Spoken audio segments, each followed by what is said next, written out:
Bac Pro Cuisine, première année, action. Dans cette vidéo, nous allons apprendre les pommes boulangères et le steak sauté sauce Bercy. Vous pourrez notamment travailler les cuissons d'un steak.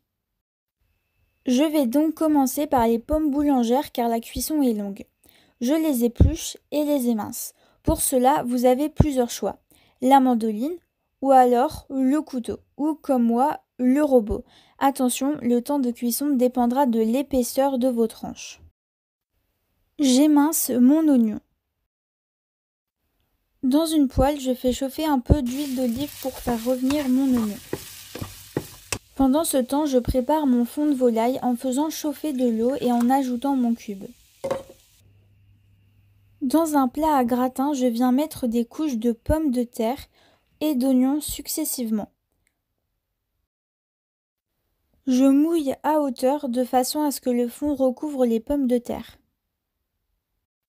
J'assaisonne de sel, poivre, ail normalement éteint.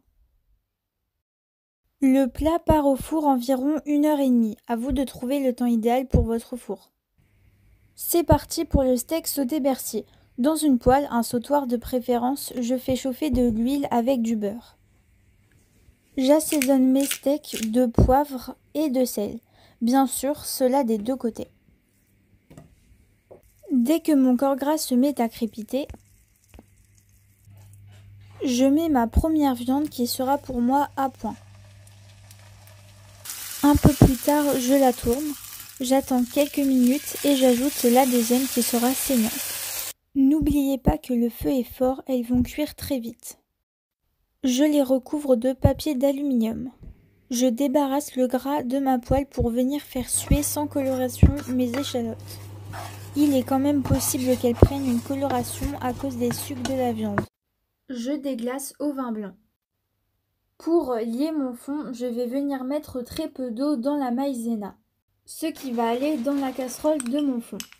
Sur feu vif, en mélangeant, j'attends que ça épaississe. Ça doit donner cet aspect. Mon vin s'est évaporé, je peux donc ajouter le fond de volaille. Rattendre quelques minutes et ajouter la viande. C'est terminé, voilà le steak Bercy. J'ai mis du persil pour ajouter de la couleur et les pommes boulangères. La vidéo est terminée, j'espère qu'elle vous aura plu. Donc c'est une recette que j'ai fait à l'école et que là je vous remets en vidéo.